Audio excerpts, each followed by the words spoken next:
Col de Praise Dakar Rally is over.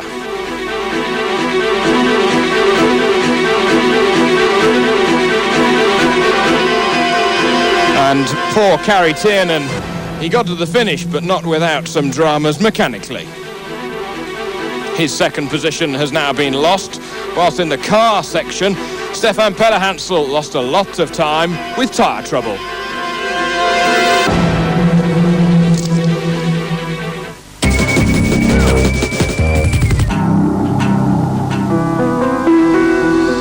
We lost Jean-Louis Schlesser yesterday, and this is the reaction of the mechanics seeing some digital pictures at the bivouac in the press office.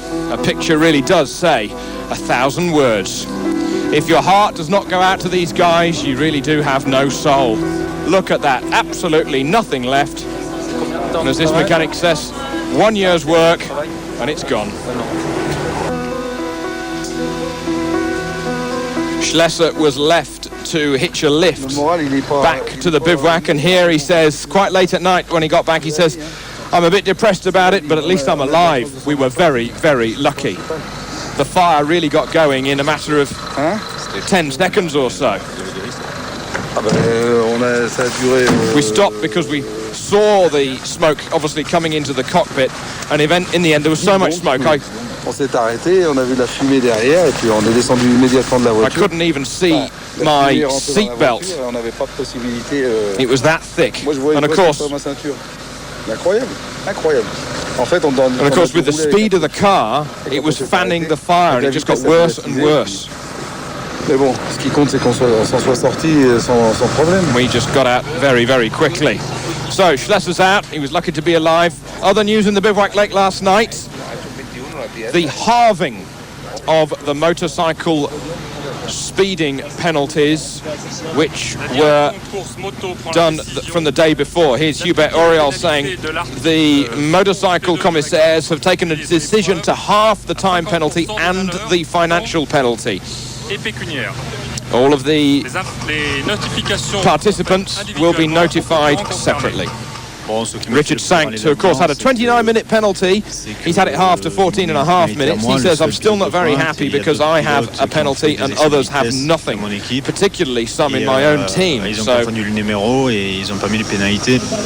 somebody like Richard Sankt in my team, it's very sad for him because basically it's not a good feeling inside, and today only showed. He went out today with not knowing what the result of the hearing would be, and he rode absolutely terrible. He lost a lot of time today, and when your mind is not right like that, it's very dangerous to go out there and in such a situation.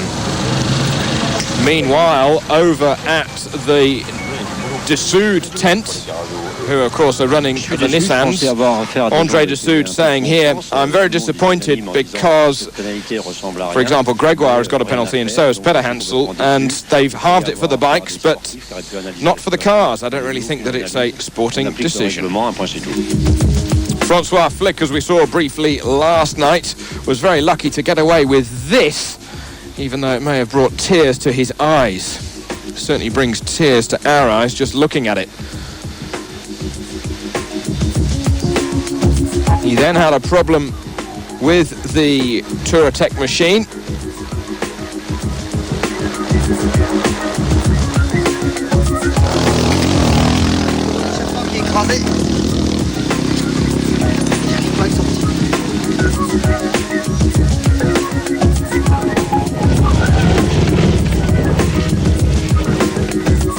Remember that his teammate Frédéric Moncassin also had big mechanical problems yesterday when the rear swing arm just completely broke, and that does not sound healthy at all.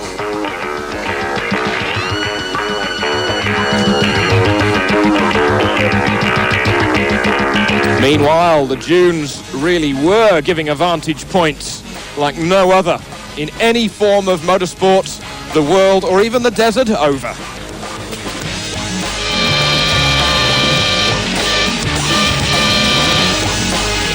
The dust was a problem, obviously, particularly when you're stuck behind a truck. Wyjazizmo rzecz. Tu n'es pas, surtout pas en dessous. sinon tu vas te prendre un bain. And here we see Vanina X and her co-driver. Vanina, of course, the daughter of Jackie X, 6-time Le Mans winner, all of which in Porsches. Vanina, a very successful driver, not only in Rally Raid, but also in the Spa-Francorchamps 24 Heures. Now, they were a bit caught short on fuel yesterday, and they were very lucky indeed to get a bit of fuel from a local. On a eu un terrain très tirant. La première partie, on roulait très très bien. Vanille avait fait une très belle course. Et puis là, juste après le CP numéro 2, bon plantage, comme on aime. Et la consommation. Et puis on a été un petit peu égoïste sur l'achat du carburant, ce qui fait que maintenant... on paye voilà, c'est la punition, c'est la sanction. Et comme il y avait des touristes qui étaient par là, ils ont regardé, ils sont plus malins que nous parce que eux, ils ont ce qu'il faut pour rouler. Et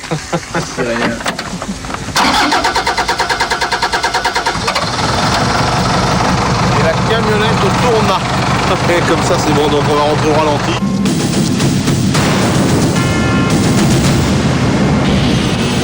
So then, today's stage from Ouarzazate to Tantan. 176 kilometers, 351 of which are then undertaken in some very, very difficult terrain indeed, covering 3 passage controls and then another long road section to Tantan itself near the Atlantic. It was a cold start this morning for the riders. A temperature of some 3 degrees after having spent the overnight sleep in the bivouac at a height of some 1,153 meters in altitude. Once they got going, though, the sun rose over the horizon, but it was not a good day at all for young Frenchman Cyril Desprez, recent winner of the Marlborough UAE Desert Challenge. He fell off his Gauloise KTM and he injured his hip. He's out of the rally, but here once back in the medical tent he says my roadbook scroller was broken, so essentially he's riding blind, and I hit a hole, big hole, and I just went straight over the top. However, I did manage to phone my mother and father, at least to tell them that I am okay.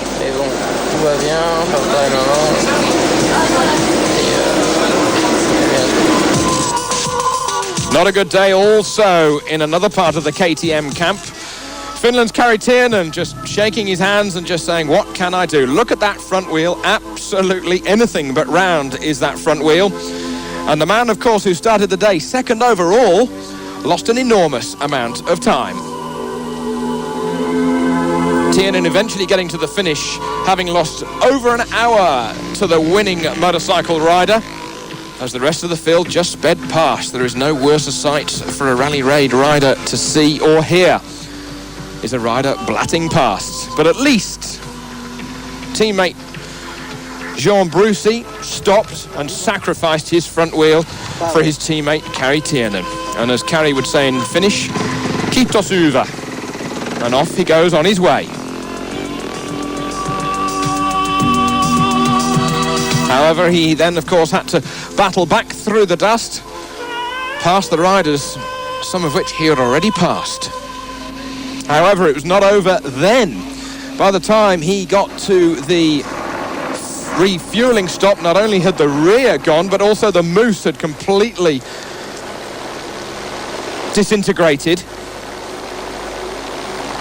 That was at kilometre number 206. Meanwhile, winner of the stage, once more, Carlo De Gavado on his Repsol KTM, 3 hours and 33 minutes. He said that he went deliberately fast today to try and gain time on the others because he knows tomorrow's going to be difficult. Second on the stage, Esteve Puyol said it was hard on the wheels today. He had his mousse inside his front wheel inflate at about the halfway point. Nani Roma, number 9, third on the stage. He made it a Repsol KTM 1, 2 and 3. He said it was okay for him today in the greater scheme of things, the last real Moroccan stage, as of course tomorrow it really gets going. The rocks bikes really were giving people a hammering. Hardly anybody got away today without damaging the front wheel. Alfie Cox avoiding the camels. He said he recognised much of the stage today from last year, which of course served him well. Took a big knock on the front wheel and he had to retighten the spokes at a control point, at the refuel, together with all of the others. He was just annoyed that the road book was really not very accurate. Richard Sanks, fifth on the stage, of course, with that penalty of 29 minutes now halved to 14.5 minutes after last night. He found it difficult, not only for him, but for the bike. Talking about difficult bikes, what about riding this big V-twin? Fabrizio Mioni, sixth on the stage. He was really chewing up that rear tyre, and more importantly than that, the whole team were looking very concerned at the engine at service here this evening. Sala was seventh, and Jordi Arcarons was eighth on the stage. However, let us not forget that those V-twins will really be getting into their element tomorrow when we get into the less technical and smoother stages. Eric Bernard from France on his quasi-works, or should you say non-works KTM, ninth for him today. And PG Lundmark growling his way through the desert. Our first real look at him on his Boxer twin BMW. On board with Paulo Marques from Portugal.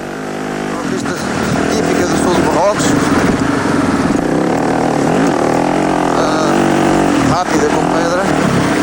Tenho vontade realmente de ficar entre os melhores. Claro que tenho que ter muita atenção, como aqui, por exemplo. Pode ser a morte do artista. So then, De Gavado from Esteve Puyol, Roma, Cox and Richard Sanks. Just a little over than 4 minutes after 3.5 hours of running on some very, very difficult stage.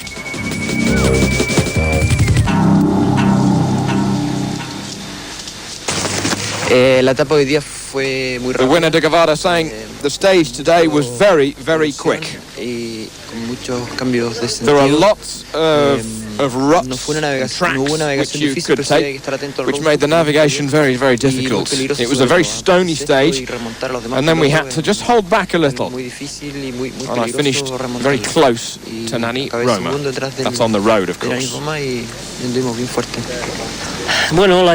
Esteve Puyol saying the stage was extremely rocky, extremely stony and dangerous. First, I made time on the leaders, and in the second part I then went quicker because we were not far to go before the finish. The bike was okay and I finished at a higher speed.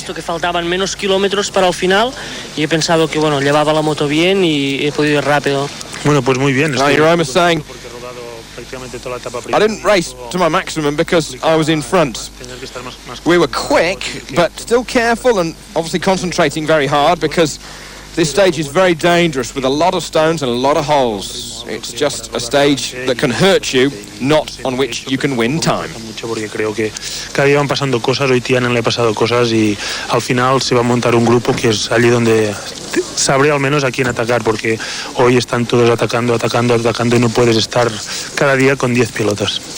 Yeah, today, I remember last year breaking the wheel on this similar stage, and going to the refuel, I had already made a big dent and all the spokes were loose, so I had to fix the front wheel.